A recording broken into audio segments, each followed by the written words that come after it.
É isso, estamos ao vivo. Saiba você, Marcos. Muito bem. Que estamos ao vivo. Marcos está fuçando no celular dele. Na hora que estamos em live. Que coisa, hein? Tudo bem? Pode falar. Não, na verdade eu vou ficar vendo como é que tá a transmissão aqui no YouTube. Não, e aqui também, ó, já abri, Marcos, ó. Pra ficar um pouco mais tranquilo, ó. Pode fechar aí, tá? Certo. Saudação, né? Boa noite a quem esteja aqui com a gente. Boa noite. Depois deem um feedback se o som tá bom, se a imagem tá chegando bem pra vocês. E é um prazer tê-los por aqui. Tá? Quem é você? Eu sou o tal do Marcos Noriega. É o Nori. E você seria quem? Eu sou Angélica Hellish, boa noite. Mais uma live aqui, cheia de gatos e cheia de tretas e coisas, né, que acontecem normalmente. Tô com uma gata aqui que ela é muito obcecada por mim na hora que eu começo a fazer live. E tem o Marcos aqui, agora tem uma câmera só, o Marcos Cam. Que é agora o Marcos fuçando no celular dele nesse momento aqui, né? Isso, tem uma câmera exclusiva para que o meu rostinho possa ser focalizado mais de perto, né? Sem medo de espantar as pessoas que estejam assistindo, né? Exatamente, é a câmera Marcos, né? Que eu chamo aqui, ó, tá? Para o pessoal poder ver, né? Dá um salve aí para a câmera que que dá para ver você, né? É isso, né? Então, né? Como eu tava falando, a gente, aliás, não estávamos falando, mas está aí no enunciado, está no banner, né? Hoje a gente vai ter um bate-papo, vamos conversar um pouco aqui sobre... É legal que tu ficou em 2 lugares, Marcos, tá tão fofo aqui, ó. Aqui não dá pro pessoal ver, que tá em 2 lugares agora, tá em câmera Marcos e no coisa. Hoje vai ser uma noite de se conversar sobre Poor Things, né? Sim. E aí, foi um filmaço, assistimos... Gostamos bastante de Poor Things, pobres criaturas, ou como a gente diz carinhosamente, ô coitado! Olha que a Gorete Milagres não vai gostar disso aí não, hein? Pois é, né? Não tem, é tipo assim, abrasileirando o título, né? Ô coitado! Dessa vez estamos fazendo a live só pro YouTube, porque a gente achou que estava muito travado, estava fazendo live para 3 lugares diferentes. E começou, né? Última vez que eu entrei ao vivo foi com a Claudinha, minha amiga Cláudia França, e ficava dando umas travadas. Ou a internet não estava boa naquela noite, sei lá. A gente vai falar, né, como você já disse, sobre esse filme que acabou causando bastante comentário, né? Tudo que esse diretor faz desde o Dente Canino, o Yorgos Lanthimos, causa um certo rebuliço, um certo comentário. E são filmes que, goste ou não deles, eu no caso gosto bastante, você não sai incólume, né? Você vai ficar lembrando do filme por muito tempo. Não só por uma certa estranheza que os filmes dele têm, mas também pela alta qualidade do roteiro, da narrativa que ele também exibe nos filmes, e por um aspecto, às vezes, perturbador e por outros até engraçado, né? De certos absurdos que tem na condição humana, né? Então... O Yorgos Lanthimos, a gente acompanha o trabalho desse diretor aqui, não é de hoje, assim, na moralzinha, sensacional, é maravilhoso. A gente pode até comentar rapidamente, falar um pouquinho só sobre a carreira do diretor, né? Porque ele é dado a filmes estranhos, né? Engraçado que ele andou fazendo uma parceria, vamos colocar, com a Emma Stone, porque ela já está no filme, um filme com ele, lembra aquele lá da Favorita? Não é dele também, de Yorgos Lanthimos, a Favorita? Deixa eu só dar um bizu aqui, que eu tô com a pesquisa aberta. O Yorgos, ele teve durante um tempo, desde porque ele tem o Dente Canino, ele tem o filme Alpes, o Sacrifício do Cervo Sagrado, o Lagosta, foram todas parcerias dele com um roteirista que é o Timis Philippou, que é o grande parceiro dele, né? Já em A Favorita e agora em Poor Things, ele tá com o McNamara, né? Com um outro roteirista, uma outra parceria em roteiro, e a gente percebe uma certa diferença de tom, né? Que o cinema dele deu uma guinada para alguns aspectos um tanto quanto diferentes e uma abordagem um pouco diferente do que o cinema dele tinha até então, né? A gente viu em A Favorita e agora acho que mais ainda em Poor Things, né? E no Pobres Criaturas. Verdade, eu gosto muito do diretor. Só para dar uma conferida aqui, eu cliquei aqui no nome dele no IMDb, né? E, nossa, o IMDb tá cada vez uma coisa do outro mundo, né? Mas você mencionou vários filmes dele. Claro que tem filmes que, somente porque o Yorgos, com esse nome aí, o cara é o quê? Grego? Não é japonês, é grego. É, então, com esse nome. Tem vários filmes dele que a gente não assistiu, mas o primeiraço que a gente já chegou assistindo, com certeza, foi o Dente Canino, porque é um filme muito estranho, né? O Dente Canino, né? Que é aquele da família que os filhos são criados totalmente isolados do mundo e as coisas são dadas às coisas nomes diferentes. Por exemplo, né? Cachorro se chama Flor. Exemplo, né? Aí você olha uma flor, flor, o nome da flor é Zumbi. Você entende? Algo do gênero, por aí, entendeu? Isso, esse filme é uma grande metáfora sobre a manipulação e o poder, né? Só que é o poder aí num microcosmo que é um núcleo familiar. Você tem esse pai tirano que quer que os filhos vivam presos nesse mundinho ali da família, e o jeito dele fazer isso é impedir que os filhos saiam de casa e saibam que existe um mundo além dos muros da casa deles. E ele usa, claro, todo tipo de manipulação e de intimidação e esconde a realidade dos filhos para que os filhos achem que o mundo se resume à casa deles, literalmente. Negócio assim assustador, mas que a gente sabe que é digamos assim, um retrato de como o poder lida também, né? Como estruturas de poder fazem para manter controle sobre as pessoas. É um filme impressionante, um filme pequeno, né? Assim, passa-se praticamente quase todo em um ambiente, mas o poder sugestivo e de choque desse filme dele, o Dente Canino, não é pequeno, né? O final do Dente Canino não é para qualquer um, não, né? É um final muito estranho, né? E lembrar o blog do nosso amigo querido lá, o Douglas Exumador, né? Que ele tem um blog maravilhoso, né? As Exumações do Exumador, onde ele fala de Marcelo Marmelo Martelo, né? Um negócio assim, é muito legal. Mas a gente está falando aqui do Yorgos, né? Vocês veem que a gente vai se animando, claro, né? Eu não assisti O Sacrifício do Cervo Sagrado e o Lagosta, mas você viu, né? Eu assisti O Sacrifício do Cervo Sagrado, eu assisti também... Deixa eu só dar eu fiz uma bagunça aqui agora. Já fiz uma baderna federal aqui com as imagens aqui. Mas não dá pra vocês verem. Ficou o Marcos em duas posições, Marcos. Olha que beleza, hein? Você é tão querido que ficou o seu rosto aqui. Pronto, agora normalizei. Opa! Mas eu gosto do diretor, né? E assisti Lagosta, é um filme engraçadíssimo. Eu acho que o Yorgos Lanthimos, ele trabalha muito bem com humor, tanto quanto ele trabalha com a esquisitice. Eu acho que o Lagosta, né, fatalmente talvez as pessoas que estejam assistindo aqui conheçam a história, mas para quem não assistiu, né, tá na Netflix, né? Tá fácil.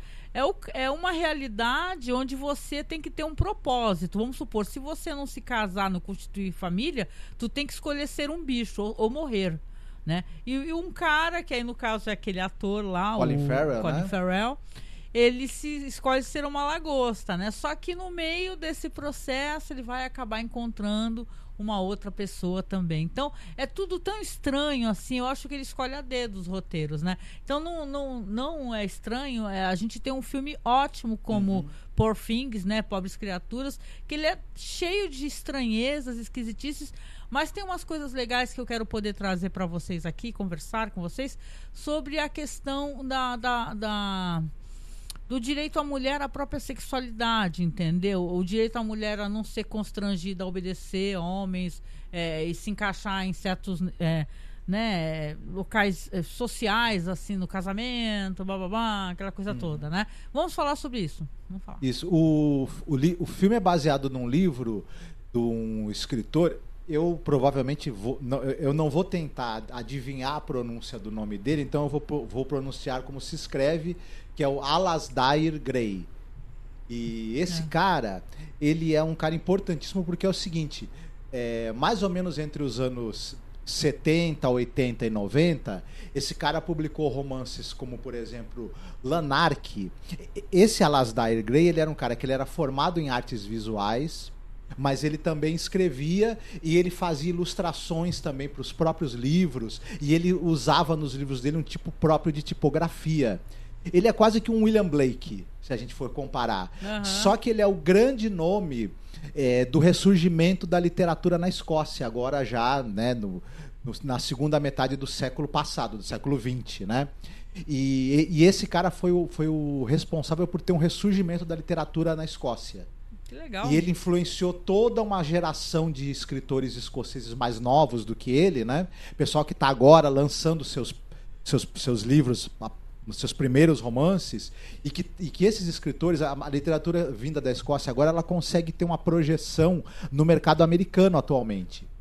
Entendi. Né? Tem o Liam Banks, por exemplo, para citar um escritor que está em voga, e mais esse pessoal todo acabou ganhando visibilidade por conta do sucesso do livro Lanark, do Alasdair Gray, que é o Lanark, o primeiro livro desse cara, que é um marco da literatura da Escócia e da literatura europeia moderna, contemporânea.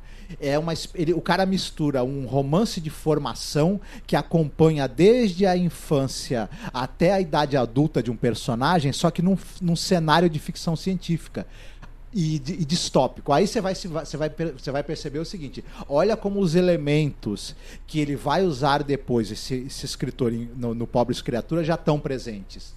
Uhum. Né? Essa coisa de eu acompanhar o crescimento físico e intelectual de uma pessoa num cenário de distopia e ficção científica, ele vai retomar isso daí. O livro de maior sucesso comercial desse cara é justamente um livro de 1990, que é 91 agora, que é o Pobres Criaturas. Que legal, né? E que legal, né? Ele vai dar origem... o cara já tinha uma tradição, claro que a gente não conhece a escrita dele, mas ele já tinha uma tradição dessas histórias estranhas, porque o Poor Things dá pra falar que é uma espécie de Frankenstein moderno, isso, né? O Alasdair, ele faz uma mistura de literatura. O pessoal compara muito ele com Kafka. Ele usa elementos distópicos fantásticos e de ficção científica nas histórias dele, mas e de absurdo também, de estranheza, mas ele mistura isso com uma análise muito precisa da psicologia dos personagens. Então ele tem um pé no realismo na hora de analisar a psicologia dos personagens, mas o cenário onde se passam as histórias dele, esse cenário ele costuma ser um cenário fantástico. Que legal. E a gente pode ver muito bem essas características desse escritor, elas aparecem na tela na adaptação que o Yorgos Lanthimos faz desse livro, né, do Pobres Criaturas. O livro está publicado no Brasil, se eu não me engano. Inclusive tem edição no Brasil, para quem quiser procurar. É uma coisa que eu gostaria de ler com toda certeza. É fascinante, né? E a história é fascinante. É assim, a gente pode falar, talvez com alguns spoilers, contar a história para as pessoas, para poder dizer os pontos que a gente achou interessante. Eu gostaria de aproveitar também o ensejo para poder colocar paralelo com algumas outras obras que trazem a questão da liberdade sexual feminina, até mencionando até a Inês Vardar, né, com aquele Sem Teto Nem Lei, que eu gosto muito dessa história. E quer contar um pouquinho sobre o que é a história? Todas as pessoas conhecem, né? Sim. Aliás, rapidinho, antes de você começar a contar, rapidinho, preciso, tá, de você que está aí no YouTube, se você puder, quer fazer isso aí, Marcos, ver no seu celular, eu preciso saber como é que tá o nosso áudio, porque a gente tá às cegas aqui, assim, eu tô tentando utilizar esse chat maluco que tem no próprio programa, só que eu não tô conseguindo não, e aqui eu não tô vendo, mas acabei de achar. Bom, gente, obrigado, vamos lá. Leonardo falou, som e imagem estão ótimos, obrigado, Leonardo. O Max tá aqui. Boa noite, Max, boa noite, Leonardo. Boa noite, Max, Leonardo. E o Max dá boa noite e diz que o Lagosta eu achei absurdo e com final triste, sim. Ele gosta disso, né? O Dente Canino é estranhíssimo, o final também. Sim. Ele é dado, assim. Max, obrigado. Ó, o pessoal tá dando feedback que o áudio tá bom, gente. Fico feliz. Vocês gostaram dessas câmeras que eu coloquei aqui pra poder mostrar o Max como ele é lindo? E tal, a câmera Marcos e tal? Achei, gostei do que eu tô fazendo. Vários celulares ruins que eu tô usando pra fazer isso. Mas e aí, vamos lá. Vamos comentar um pouquinho sobre o que é o filme pra gente poder dar o destaque? Esse filme ele tem um certo paralelo com o Frankenstein de Mary Shelley. Por quê? Porque basicamente a gente tem uma jovem chamada Bella Baxter. Ela é vivida muito bem, inclusive pela Emma Stone. E essa jovem, o que acontece? Ela tira a própria vida se jogando num lago, né? Logo nas primeiras cenas. No mar. Só que o corpo dela é recolhido. Ela está grávida, detalhe, ela está grávida e o corpo dela é recolhido por um cientista que é o Goodwin God, né? É o Goodwin God. Isso. Vivido pelo Willem Dafoe. Detalhe, né? O Willem Dafoe, ele tá com a maquiagem, ele tem um rosto, e é engraçado isso, né? Porque aqui, quem tem o rosto cheio de cicatrizes, na verdade, não é o monstro de Frankenstein, é o próprio Frankenstein, o próprio doutor. Porque ele é um cientista, o Willem Dafoe, ele tem o rosto todo cheio de marcas de cirurgias e cicatrizes. Detalhe, né? Era 4 horas para fazer a maquiagem e depois que terminavam as filmagens era 2 horas para tirar, né? Meu Deus. Não, e assim, porque ele fala que o pai dele fazia trocentas pesquisas e operações, cirurgias. Ele é um cirurgião também, né? No corpo dele. O corpo dele é totalmente zoado, isso, né? Totalmente. Eu sei que ele pega o corpo dessa moça que, né, tirou a própria vida. O que ele faz? Ele pega o bebê que estava na barriga dela, ele pega o cérebro desse bebê e coloca nela. E traz de volta à vida numa coisa bem Frankenstein. E o que acontece é que a partir daí ela se torna uma espécie de filha postiça dele, mas ela também é uma experiência que ele quer acompanhar. Como é que essa criatura que foi trazida de volta à vida e agora está com um cérebro de criança, de bebê, num corpo adulto, como é que vai ser o desenvolvimento dela? Ele quer observar isso, ele tem um assistente, um jovem cientista que é um dos alunos, né? Isso, quem ele vai oferecer a mão da Bella como noiva, né? E só que as coisas não vão sair exatamente como o Dr. Goodwin God está esperando, né? Porque à medida que a Bella vai conseguindo desenvolver o seu cognitivo, ela começa a ter suas ideias e desejos próprios, que muitas vezes contrariam o que seria socialmente aceitável e o que os homens, na verdade, né, esperam ou querem dela, né? É verdade. Olha, é uma história maravilhosa, né? E parte, sim, de uma premissa, obviamente, da questão do Frankenstein, né? E é interessante a gente ver essa premissa, ela colocada dentro de uma questão muito feminina, que é a questão do direito à sexualidade.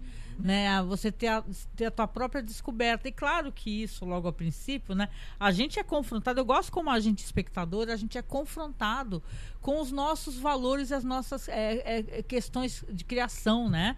Não tem isso quando você está crescendo, se você toca criança, já cansei de ver pessoal fazendo isso com criança, não coloca a mão aí que não pode e tal, na frente das visitas, ou mesmo não sendo na frente das visitas, é um tabu, né, dentro das famílias, e isso, o problema que isso gera devido a, né, gravidez indesejada e por aí vai, né? É uma questão social, é um problema social, uma questão de saúde, né, mesmo, né?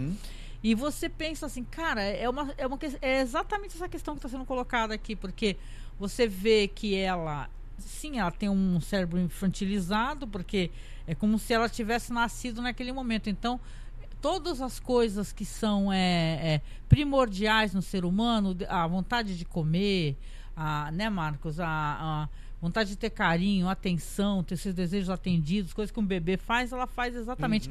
A atuação eu fiquei muito brava quando assisti o Oscar, né?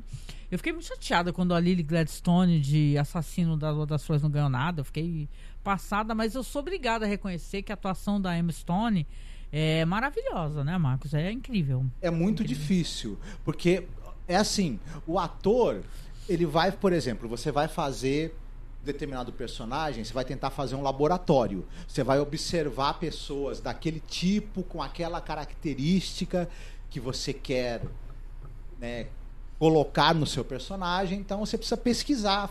Enfim, como é que você pesquisa alguém que tem um corpo adulto e um cérebro de bebê? Como é que você faz essa pesquisa para você montar o seu personagem? Você não... Qual que é o laboratório? Aí você, presumo eu, você vê alguém que tem alguma limitação, seja limítrofe, né, nesse sentido, né? Possivelmente. Que é isso que ela emula, né? Você é uma pessoa adulta, só que você tem um comportamento infantil, né? Mas ela tem como se tivesse sofrido um dano cerebral, né? E ela tem um negócio, mas ao mesmo tempo, você precisa fazer um processo, porque assim, ela tá com um cérebro de bebê num corpo de adulto, então, como você mesma falou, ela quer ter todos os seus desejos atendidos. Ela tem umas dificuldades motoras, porque na verdade ela não sabe usar aquele corpo dela ainda. Tanto é que você vê que ela anda, no começo ela tem dificuldade para andar, depois ela começa a andar de um jeito muito esquisito, como se cada passo dela ela tivesse ali, né? Tá aprendendo, né? Só que a Emma Stone, a atuação dela, à medida que ela vai se sentindo mais confortável com o próprio corpo, ela vai demonstrando ao longo do filme um domínio já motor, né? Das funções motoras do corpo dela, dos braços, das pernas, da maneira de agir.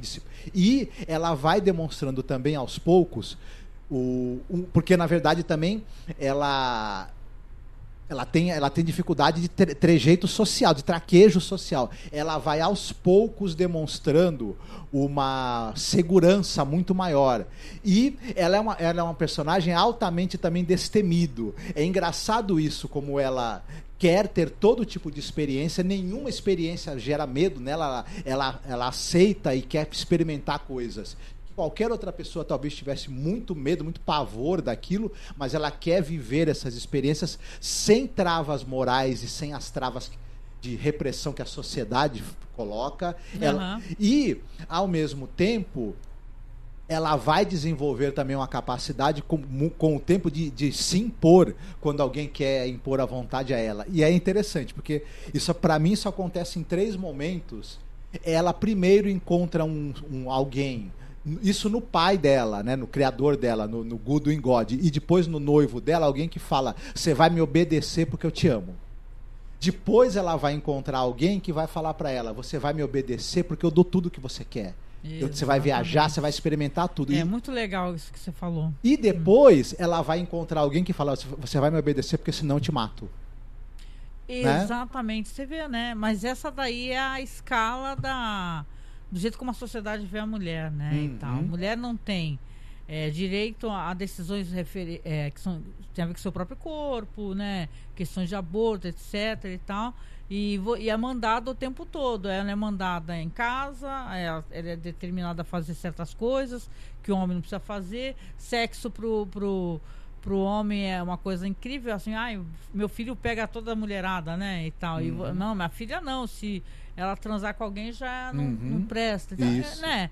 Aquela discussão que é uma coisa até óbvia, né? Mas ela vive aquela vida dela ali na casa do Good in God, no laboratório, sendo observada, estudada, né?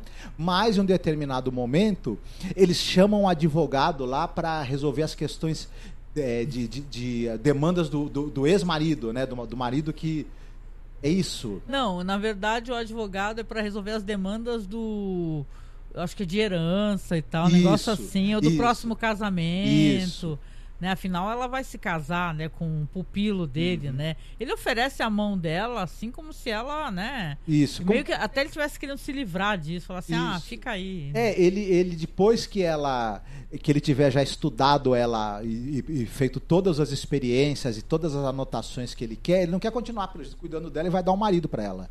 Só que esse advogado Duncan, que é vivido pelo de maneira muito divertida pelo Mark Ruffalo, esse cara é um safardana, né? Ele é um cara, é um boa vida, é um sujeito sem vergonha, e ele fica encantadíssimo pela Bella quando ele a vê, e ele percebe que a Bella ele é um predador, né? Vamos combinar, porque ele percebe que ela tem uma questão de um problema cognitivo, mas ele vai lá bater na janela dela, né, para tentar transar com ela e tal, e ela já tá numa fase de descobrimento, né? Ela, aliás, usa uma expressão maravilhosa que ela fala assim: eu estou me auto, como é que é? Estou trabalhando em mim mesmo para ficar feliz. Isso.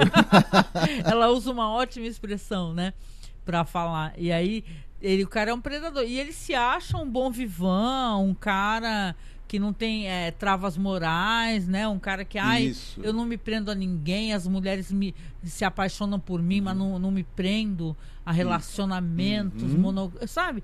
E assim, depois vai se revelar uma pessoa totalmente diferente, né? Claro que vai ajudar ela a descobrir a própria sexualidade, mas também, ao mesmo tempo, conforme ela vai se desenvolvendo, ele começa a ser mais desnecessário para ela, porque ela percebe que ele é limitado. Sim, ela não se rende a nenhuma convenção social. O Duncan fala para ela: poxa, foge comigo, casa comigo, que nós vamos viajar pela Europa, nós vamos conhecer, você vai conhecer o mundo, vai transar bastante comigo, né? Comigo só, né? Então. Ocorre que, sim, eles começam uma incrível viagem. Detalhe, essa Europa, Lisboa, por exemplo, e outras cidades da Europa que eles vão viajar, não é exatamente a Europa ali do fim do século XIX, início do século XX. É uma outra Europa, é uma Europa com elementos fantásticos, com elementos de steampunk. Legal, né? É uma Europa... Aliás, o design de produção e tal é muito lindo, né? Sim. É tudo muito onírico, né? Surreal mesmo. Isso. Quem já leu livros, por exemplo, do Jorge Luiz Borges, do Júlio Cortázar, do Gabriel Garcia Marques, conhece os elementos ali do realismo mágico? Você imagine como esses caras iriam descrever a Europa, uma viagem pela Europa com os elementos fantásticos que eles costumam colocar. De certa forma é isso que a gente vai ver nesse filme do Yorgos Lanthimos, como ele mostra essa Europa fantástica, mítica e cyberpunk, no caso, né? Você tem máquinas voadoras, é uma coisa muito interessante, muito curiosa. Detalhe, né? E isso é feito, visualmente falando, com a cenografia mais exuberante, incrivelmente bem desenhada, né? Porque o design de produção desse filme é uma coisa absolutamente fantástica. Então você tem uma fotografia com elementos visuais fantásticos, que é de um desbunde, né? A beleza plástica que esse filme traz, ela vai além da beleza das próprias cidades, porque toda a reconstrução mágica e fantástica que tem dessas cidades nesse filme também é incrivelmente bonita, de muito bom gosto, e está muito a serviço da narrativa também. O filme, tecnicamente, ele é uma grande proeza. E até aquelas cenas de transição, né? Porque tem umas cenas que são as transições de temáticas, né? Conforme eles vão viajando e tal, e são muito lindas, isso, né? Só que o Duncan, ele quer que nessa viagem a Bella seja a companheira dele, mas fique obedecendo ele, fazendo tudo que ele quer. Quando ele percebe que ela está começando a descobrir sozinha, né, os prazeres da carne. Isso, né? Ela começa a fazer amizade, ser influenciada por outras pessoas, descobrir o prazer que pode não ser com ele, e, além de tudo, ele é um sujeito que ele é dado à jogatina, e, enfim, ele claro, é um cara que é infiel, mas quer mantê-la presa. O problema é que a Bella, isso é maravilhoso, ela não se prende a nenhuma regra social. Para ela, as regras sociais não são algo... Até porque o que acontece? Ela não foi criada a vida inteira debaixo das regras da sociedade como nós. Então, para ela, aquilo não faz grande sentido. O que faz sentido são as vontades dela, as ideias que ela tem e a curiosidade extrema que ela tem, e até imprudente, digamos assim. Então, em um determinado momento, ela vai dar um pé na bunda do Duncan, e vai ficar solta no mundo, e vai, inclusive, sobreviver um tempo na prostituição, né? Ela fala que ela fala que eu estou produzindo... Ela fala, eu estou produzindo eu sou dona do meu próprio... Assim, ela usa uma expressão maravilhosa. Claro que isso daí é uma história que tem um humor ácido, né? Uhum. E tem momentos, assim, muito deploráveis, em onde ela vai descobrir que a própria sexualidade que ela está explorando dentro dessa casa de... Essa palavra o YouTube nem gosta, né? Então, essa palavra de... Essa casa de tolerância. Tolerância, né? Que você... que tem os caras horrorosos, terríveis e sujos e brutos e tal, mas ela vai encontrando, inclusive ela encontra uma amiga, alguém com quem ela tem, acho que até uma relação também. O cara, a essa altura, né, o nome dele é o quê? Duncan. Ele já tá tanto obcecado por ela, ficou maluco, gritando da rua pra janela dela e chamando ela de tudo, né?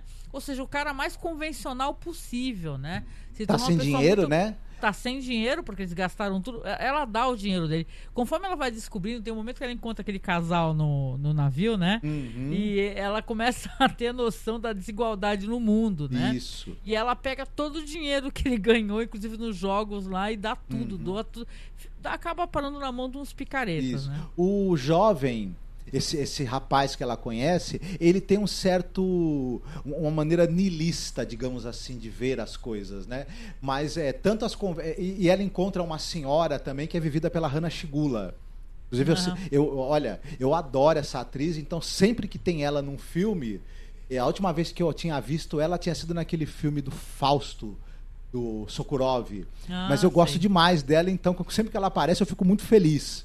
E eu também gostei muito de vê-la nesse filme. E essa senhora e esse rapaz vão ser fortes influências também nela, né? São pessoas com quem ela vai aprender também, até porque as únicas pessoas até então com quem ela tinha tido conversas eram o criador dela, o God, o noivo, né? Com quem ela teve não muito contato. Ele é quase e o Duncan. Um observador acadêmico, Isso. né? O Duncan tá longe de ser uma boa influência para você, né? Se formar seu caráter. Só se você for formar a falta de caráter, né? Então, não é isso. Então você realmente... acho que a gente comenta assim, já comentamos até bastante coisa, né? Não precisa a gente falar, nem final, nada assim, mas dá pra gente ter uma base do que é o filme, né? E como ele deixou a gente impactado e que é um filme que com certeza... É legal, inclusive, você ver a academia, né? Pode falar o que quiser, descobrir esse diretor, né, cara? E trazer mesmo ele à luz, assim, num trabalho tão espetacular, né? Isso é uma coisa... Isso é uma coisa interessante. Muitos anos atrás, a gente estava conversando sobre... Principalmente depois que você teve um pouco essa decadência ali da produtora do Harvey Weinstein. Né? Sim. Porque você tinha um comentário, e com essa ascensão dos filmes de super-herói, que aquela faixa intermediária, de filmes de orçamento intermediário, nem são essas mega produções de 200 milhões de dólares, 300 milhões, nem são os filmes tão baratos. São filmes que eles são de diretores importantes, eles têm um certo orçamento, porque precisa pagar também o cachê de atores do tamanho da uma Emma Stone, de um Willem Dafoe, né, de um Mark Ruffalo, como é o caso desse filme. Sim. E são produções que costumam gerar trabalhos de altíssima qualidade. Esse tipo de filme tinha sumido um pouco.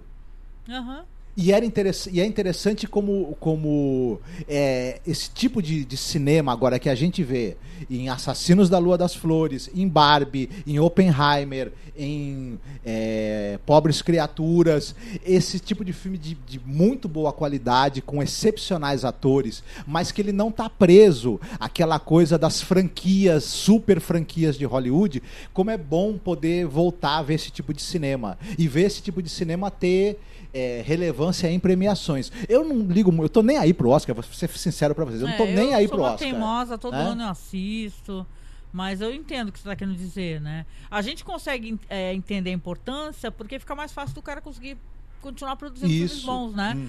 Se o nome dele é importante. Eu queria só dar o feedback aqui, que esse chat aqui do YouTube, ele é tão bugado, gente. Mas aqui, eu quero falar que o Max está comentando. Ele fala assim, acho que quando a gente estava comentando sobre a questão de inspiração, né? Você ter um laboratório de atuação, né? Aí o Max fala assim, nesse caso tem alguns autistas também. Creio que tenha sido esse o laboratório que a Emma Stone tenha feito. Aí ele diz assim, safardana, entrega a idade. Aí, Marcos, tá vendo? É o Marcos que usa essas expressões aí do tiozão mesmo. Quanto tempo não ouço isso, Marcos? E ele diz também aqui, Casa da Tolerância também. Ele também entregou a tua idade, Marcos. A única vantagem de ser velho é poder usar esses termos, né? Mais castiços, digamos assim. Castiços, né? Uhum. Mas é isso, a gente gostou muito do filme, a gente... nossa, teria muitas coisas para falar, né? Com toda certeza. A gente acabou não falando da última parte onde ela vai tentar casar com o noivo, só que o marido dela, né? Que é o marido mesmo, isso, né? Sim. Exige... Quando ela não tinha ainda pulado, né? Isso. Exige o retorno dela e ela, como é uma pessoa ávida por viver experiências, ela fala, não, eu vou ver qual é que é. E ela descobre que o cara Até porque ela não sabe que ele é, né? Ele é um sociopata violento, perigosíssimo, que não pensa duas vezes antes de cometer uma violência ou matar alguém. Por sinal, ela tinha tirado a própria vida para fugir dele, né? Nossa, e lembra o que ele fala? Ele fala que vai fazer mutilação genital com ela. Isso. Ele fala isso. É uma parte do filme horrorífica, mas é onde a gente vai ver o quanto a Bela se tornou também uma pessoa segura, o quanto ela conseguiu desenvolver essa personalidade dela a ponto de conseguir afrontar e enfrentar uma ameaça como esse cara representa. Muito bom, muito bom. É isso, a gente gostou bastante. E a gente queria aproveitar aqui o tempo da live também, né? A gente tá sempre de olho nos horários e tal. Daqui a pouco vai dar 10 horas, né? Uhum. A gente sabe que não adianta fazer uma live muito longa, que as pessoas acabam não assistindo ou não escutando, né? E tal lá. Tem outras vantagens também. Aqui eu perdi, Max, depois você coloca. Não, ficar velho tem outras vantagens também. Tem vantagem. Verdade, Max, tem sim. É verdade. Não, assim, eu queria até aproveitar esse momento para a gente poder comentar também algumas obras que ela trazem essa questão da descoberta da sexualidade feminina e fazer um link, até porque eu estava dando uma pesquisada, eu estava tentando botar o navegador para vocês aqui, mas eu não estou conseguindo. Na live com a Cláudia eu consegui colocar. Porque, até puxando aqui, né, o trem das recomendações, porque isso aqui é uma recomendação também para mim, né, porque eu conheço, sim, claro, o cinema brasileiro, a gente não fala só de cinema estrangeiro, né? Mas é uma fase do Brasil, assim, que ela é muito tortuosa, no sentido de muita gente não conhece, mas tem muito trabalho interessante, que é essa fase aí, naquela época da ditadura e tal. E tem um trabalho chamado Os Homens que Eu Tive, de 73, que é um trabalho da diretora Teresa Trautmann, que é uma história que dá pra gente recomendar, porque eu também vou assistir, gente, vou colocar o link no YouTube lá no podcast, lá no site, que trata de uma mulher descobrindo a própria sexualidade também. E este filme, né, Marcos, ele ficou preso, ele não foi liberado para as pessoas porque tratava da sexualidade dessa mulher, da independência sexual dela. Ele foi liberado, ele é de 73, só em 1980 ele foi liberado, né? Isso, então uma história sobre uma mulher que ela é uma mulher que é uma montadora de filmes e tal, que ela fica com vários homens, ela está tentando se descobrir, não tem interessante filme, não tem um viés feminista, é uma coisa bem individualista dela mesmo, assim, mas dá pra gente fazer esse recorte.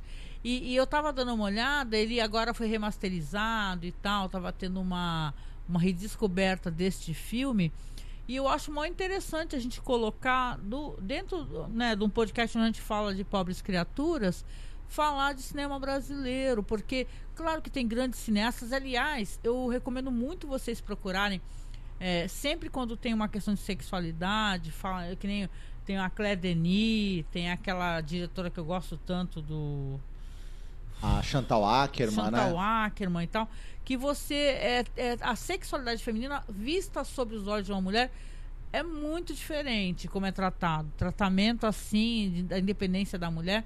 Eu tô até puxando aqui, eu quero te dar a palavra também, né?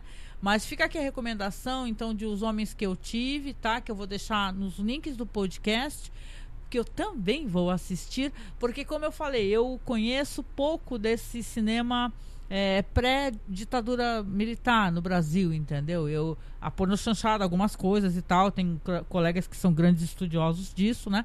Mas tá aí uma descoberta interessante, né? Esse eu não assisti, vou procurar, que deve ser muito bacana. Já que você estava citando, tem um filme de 87, para muita gente é um dos principais filmes brasileiros dos anos 80, que é um filme da diretora Ana Carolina, que é o filme Sonho de Valsa, que é um filme com Daniel Dantas, Ney Matogrosso, mas o personagem principal do filme, a Teresa, é vivido pela Xuxa Lopes. Eu gosto demais desse filme, porque ele acompanha ele é um filme sobre os afetos da Teresa, sobre os desejos, sobre os sonhos da Teresa, e como ao longo da vida ela tentou, né, dividir os seus afetos, os seus sonhos e a sua sexualidade com 3 companheiros diferentes. E como essa relação com cada um desses companheiros levou ela a descobrir coisas a si mesma, a se frustrar, a sofrer, e como ela vai trilhando esse caminho do desejo, dos afetos, dos sonhos para se conhecer, né? Formar ali e realmente descobrir quem ela é. Apesar, né, que quem ela era, não por causa da relação que ela teve com esses caras, apesar do quanto esses companheiros não conseguiram, né, suprir o que ela enquanto pessoa, enquanto mulher, né, queria em relação a essa questão do afeto, do amor, do sexo e da perspectiva de vida. E só que esse filme, além de tudo, ele usa uma linguagem meio surreal. Ele tem um pé ali nesse realismo mágico sul-americano também, e numa narrativa cinematográfica diferente. Então, não linear, uma narrativa que ela tem um pé ali no sonho, no delírio. É um filme interessantíssimo e não sei se ele está fácil de encontrar hoje em dia, mas quem tiver a oportunidade de assistir esse filme Sonho de Valsa, é uma experiência cinematográfica muito bacana e, sobretudo, é mais um filme muito interessante analisando essa questão dos afetos, da sexualidade feminina. Além da Xuxa Lopes estar, né, dando show de atuação no filme. Que legal, que legal. Não, dá pra falar bastante coisa, né? Eu tava até procurando aqui, tem aquele filme Glória, do Sebastião Lélio, de 2013, que fala sobre a redescoberta da sexualidade de uma mulher de 50 anos de idade, né? Porque normalmente quando a gente fala do desejo, né, e do tesão e tal, o pessoal tá sempre retratando mulheres jovens, né? Sim. E tal, mas aqui é uma mulher mais velha e tal, interpretada pela atriz maravilhosa, que é a Paulina Garcia, né? Eu amo esse diretor, o Sebastião Lélio, mesmo assim, de coração. Ele é maravilhoso e vale a pena a gente procurar, porque tem muitas diretoras. Eu gosto muito dessa Catherine Breillat, que é uma diretora francesa. Sim. Eu participei já de um podcast, tá? Que é um podcast que só falava de diretoras. Depois, hoje em dia não participo. Mas tem uma questão que eu gosto do cinema dela, porque primeiro que é um cinema de choque, né? Quando ela vai falar de uma adolescente que está descobrindo o próprio corpo, a adolescente ela fica introduzindo coisas no próprio corpo dela para descobrir como é que ela se sente, né? Quando ela vai falar sobre a descoberta da sexualidade numa mocinha jovem assim, ela acaba tendo um desfecho meio trágico a história, né? Que é Fat Girl. Então é interessante pra caramba assim você pesquisar, e eu gosto muito de buscar esse olhar da diretora mesmo, porque eu acho que diferente, só pra mencionar, porque não custa mencionar, eu deixei até anotadinho pra lembrar dele aqui, porque tem um diretor, porque pra você ver como é que é, né, Marcos, a perspectiva da relação sexual, né, numa conjuntura assim de machismo, quando é um diretor. Tem um cara que ele é muito famoso, tá? Diretor do Flashdance, o Adrian Lyne, né?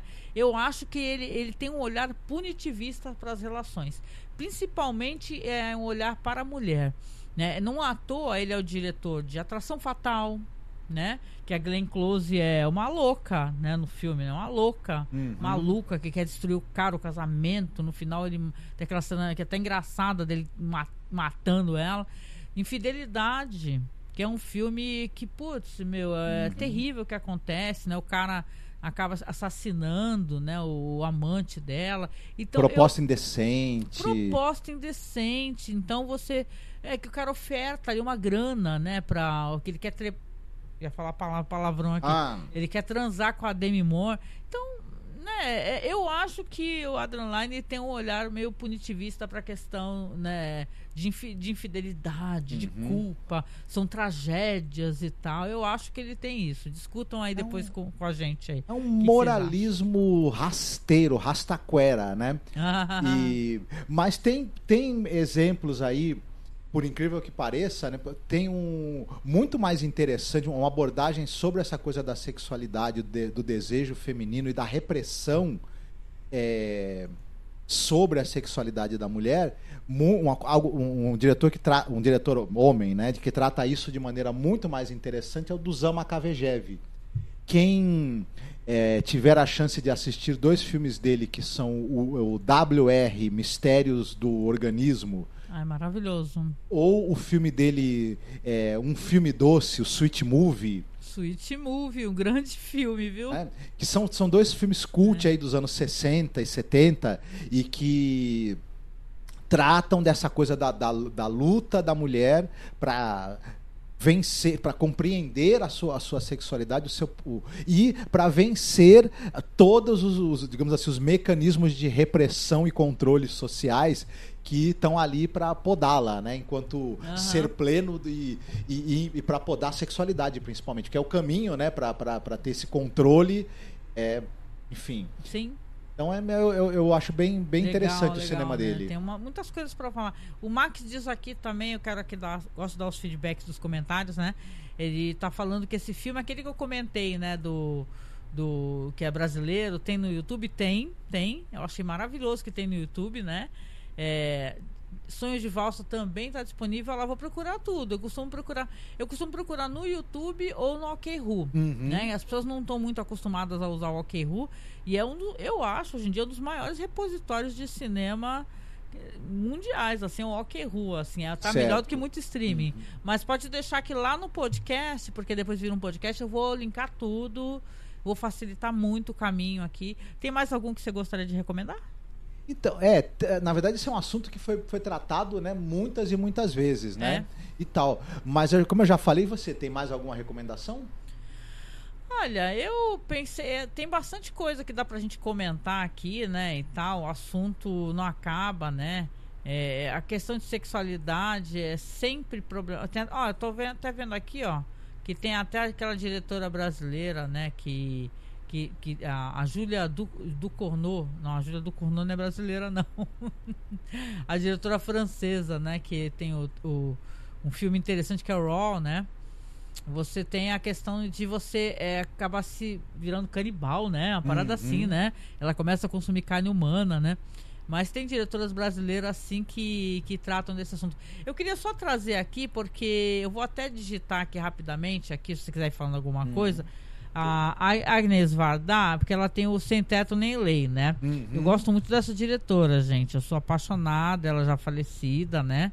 Vocês devem conhecer. E esse filme, ele tem uma coisa muito estranha, o Sem Teto Nem Lei. E eu quero entender isso. Eu quero entender, né? Porque o Sem Teto Nem Lei é a história de uma moça, que é uma atriz incrível, maravilhosa, é a Sandrine Bonner. Que ela faz uma moça que ela não se encaixa no que a sociedade, né? Eu até uso uma palavra, né? Problema, encaixa, né? Ela não quer o que a sociedade quer para ela. Ela não quer casamento, ela não quer ser mandada pelos pais, ela não quer ter um teto sobre a cabeça, ela quer poder ter uma vida livre e tal. E esse filme, no original, é Sem Teto Nem Lei, né?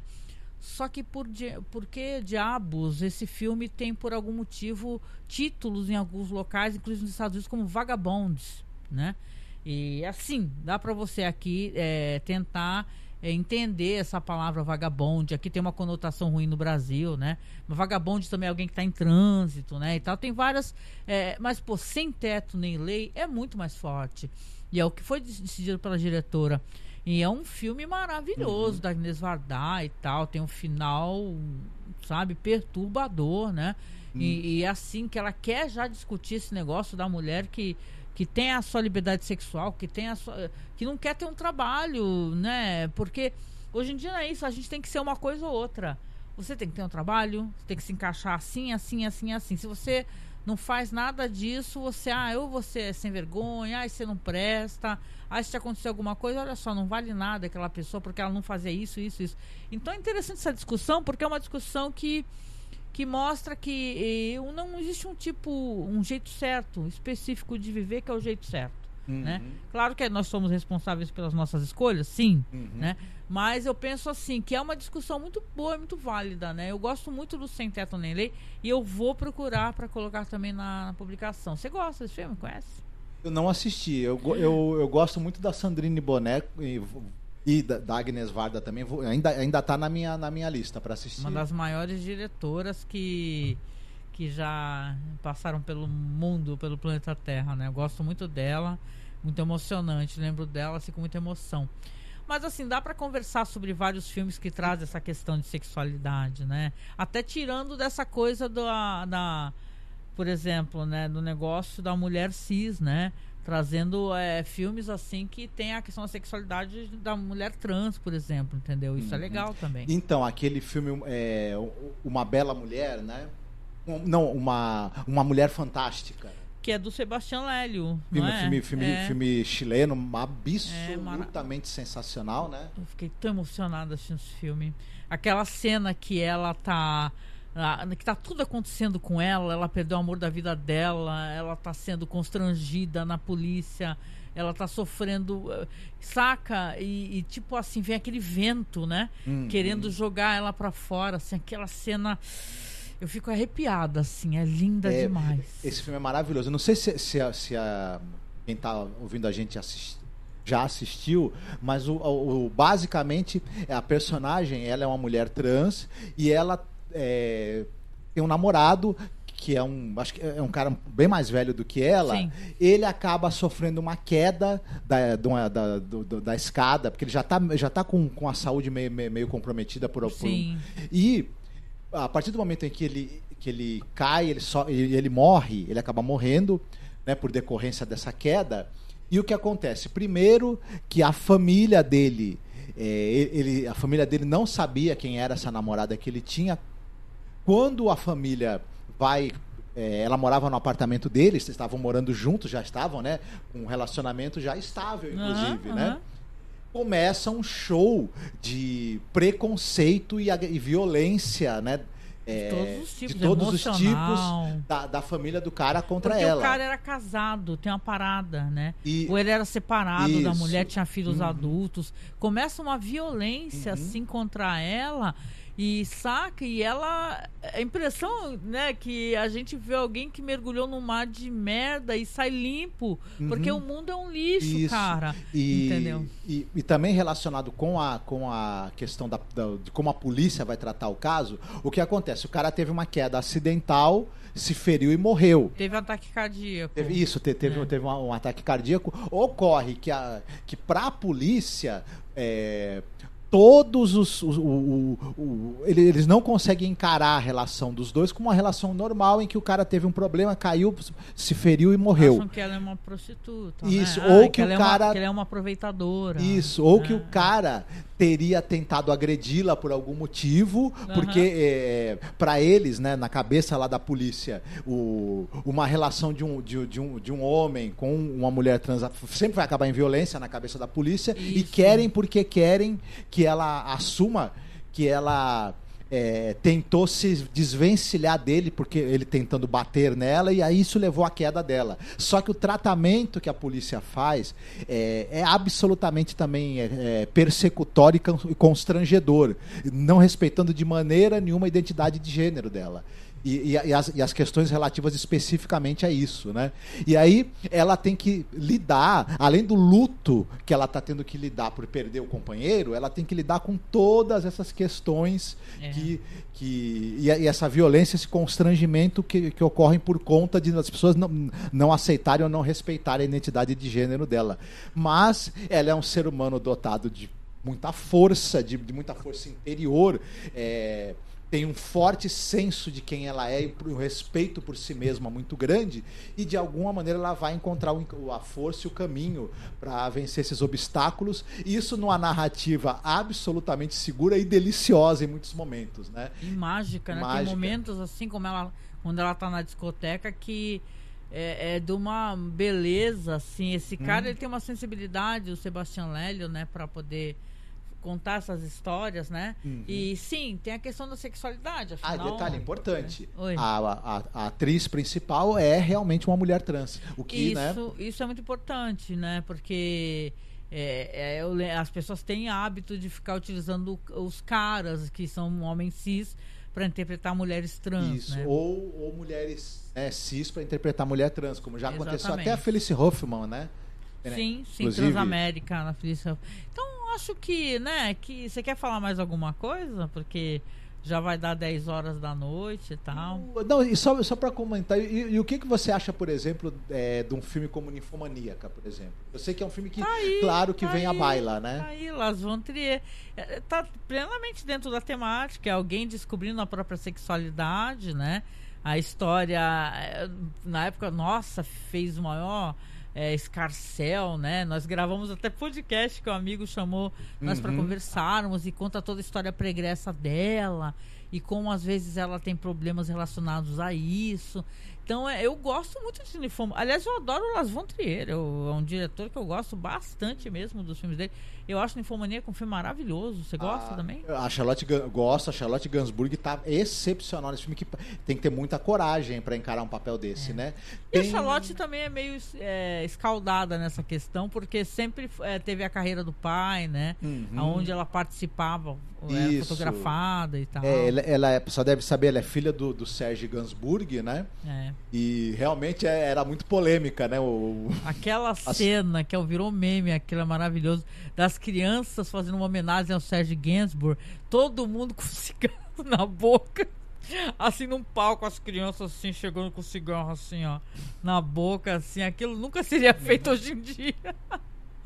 Nunca seria feito. A esposa dele, a Jane Birkin, morreu há pouco tempo, inclusive. A Jenny Burke, linda, maravilhosa. Olha, chegou a Lawane aqui. Lawane, boa noite. Boa noite, Lawane. Boa noite. Ela fala assim, ó.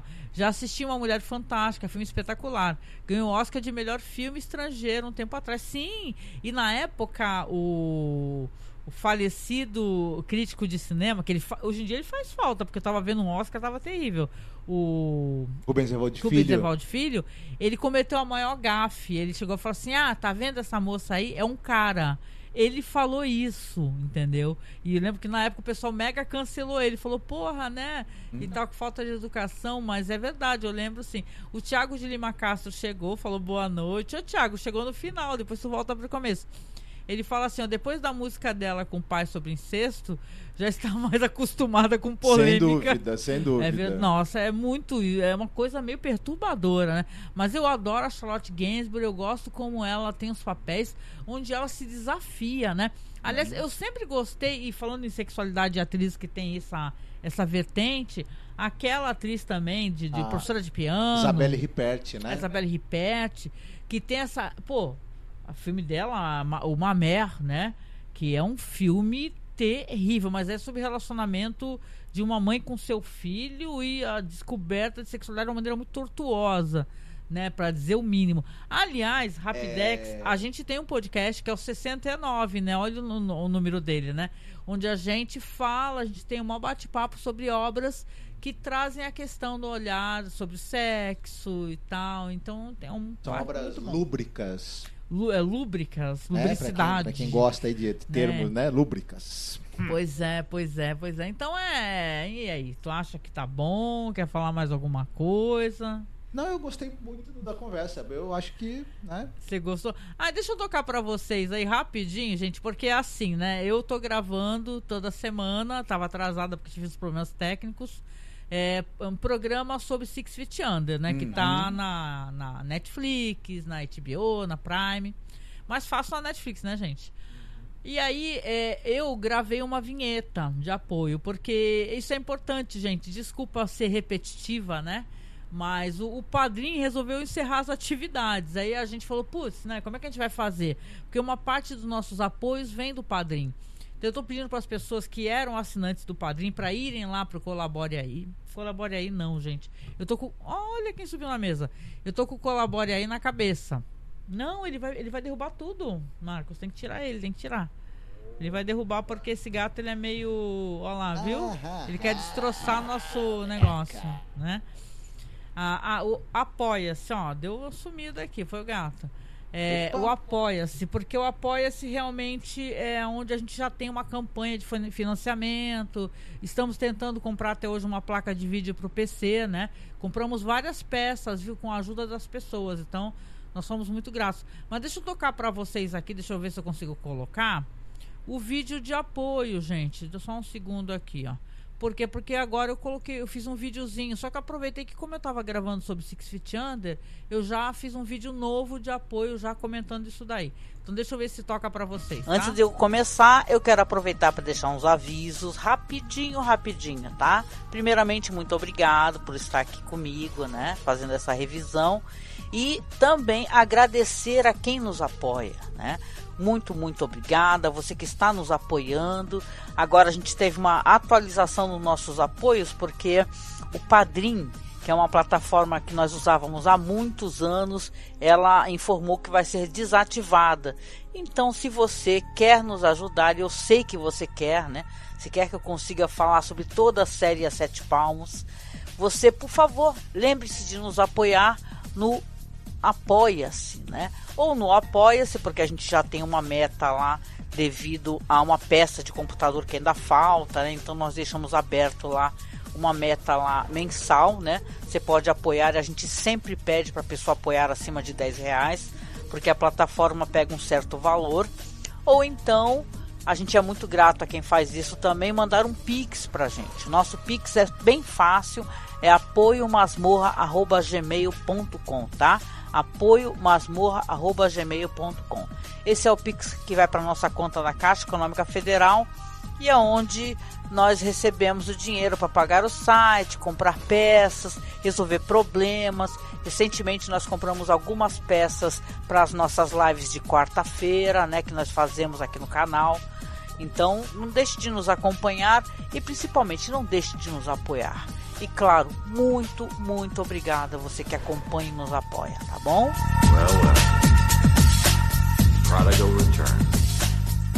É isso, voltamos aqui, né? Então toquei para vocês aqui o nosso vídeo aqui de apoio, né? E tal, explicando tudo, né? Desculpa ser repetitiva, mas é uma coisa que isso daí futuramente vai acabar dando problema. Eu tô com muito medo.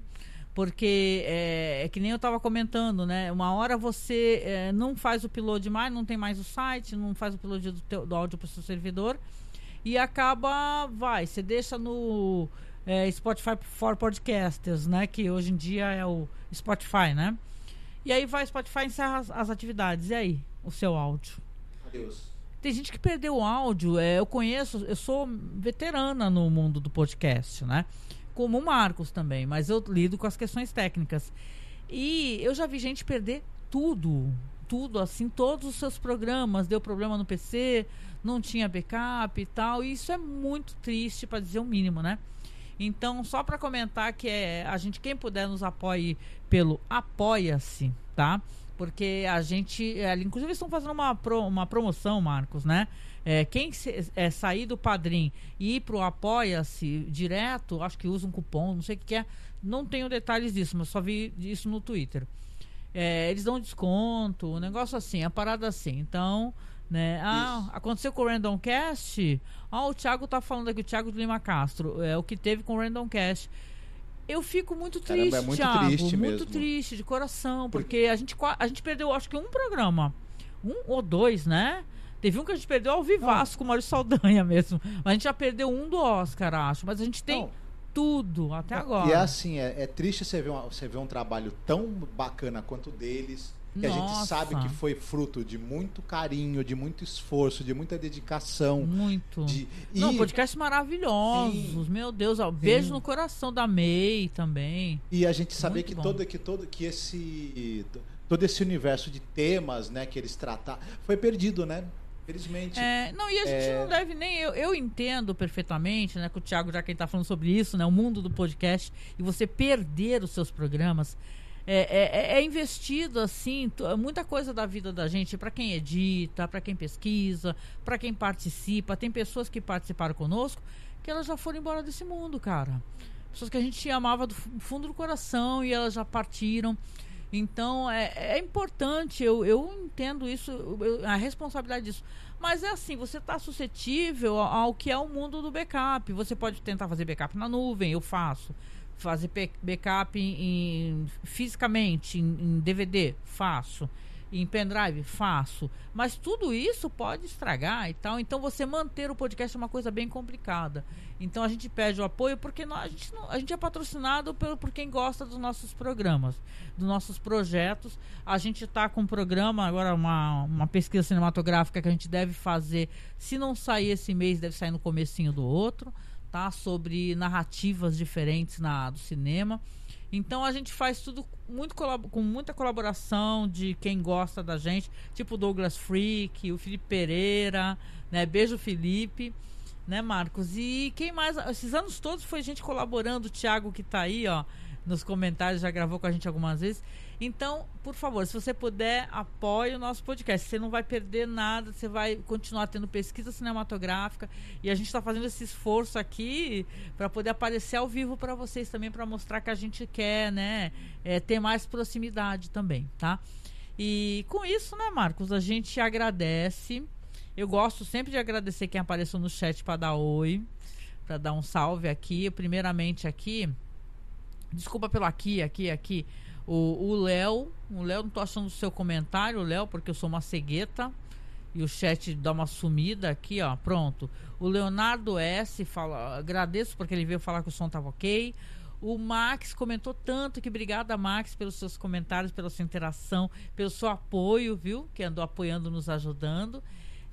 O Thiago, que apareceu aqui, tão querido, Thiago. E eu fico falando, né, Thiago, que a gente tem que se combinar. E depois eu vou te passar meu WhatsApp, porque é muito mais fácil falar comigo pelo WhatsApp. Aliás, gente, eu tive o Facebook invadido. E eu perdi uma conta de Facebook. Então, assim, eu tinha uma conta de backup super antiga, aí de 2009, na época que eu comecei a fazer podcast. Mas aí eu já tive problema para acessar ela e o Facebook não dá suporte. Ele não dá. E ponto. Aí eu tava trabalhando um dia desses aí. Olha, Thiago, eu vou te passar depois inbox aí no Twitter, eu dou um jeito aí. Aí eu recebi um monte de e-mails assim, você pediu pra trocar seu e-mail? Você pediu pra trocar sua senha? E o meu medo, na moral, não é você perder assim teu contato na rede, mas é porque tem muita gente que eu conheço que a pessoa pode começar a pedir dinheiro. Já pensou? O Facebook, que ganha tanto dinheiro vendendo os dados da gente pro Steve Bannon, depois na hora que você tem um problema na tua conta não dá o suporte? Nossa, né? Assustador, gente. O cara deve ter um VPN porque parecia que ele era das Filipinas, Washington DC. Então eu tô com uma outra conta lá, que agora eu vou ver se eu consigo manter, né? E é chato, né, gente? É chato, mas assim, a gente vai mantendo contato. Toda quarta-feira a gente vai tentar estar aqui, trazer uma pauta interessante, trazer recomendações de coisas que a gente gosta e fomentar a discussão, né? E como isso aqui vira um podcast amanhã, tudo que a gente conversar vai para os links abaixo, tá certo? Obrigado, Lawane, obrigado, Léo, obrigado, Thiago, obrigado, Max. Obrigado por vocês estarem aqui com a gente. E tenham todos uma excelente semana e cuidem-se muitíssimo bem. Pois é. Depois, Lawane, vai virar podcast, você pode escutar do comecinho também, tá bom? Então, beijo, gente, beijo, Thiago, todo mundo, beijo, chat, boa noite. Boa noite, tchau. Tchau, tchau.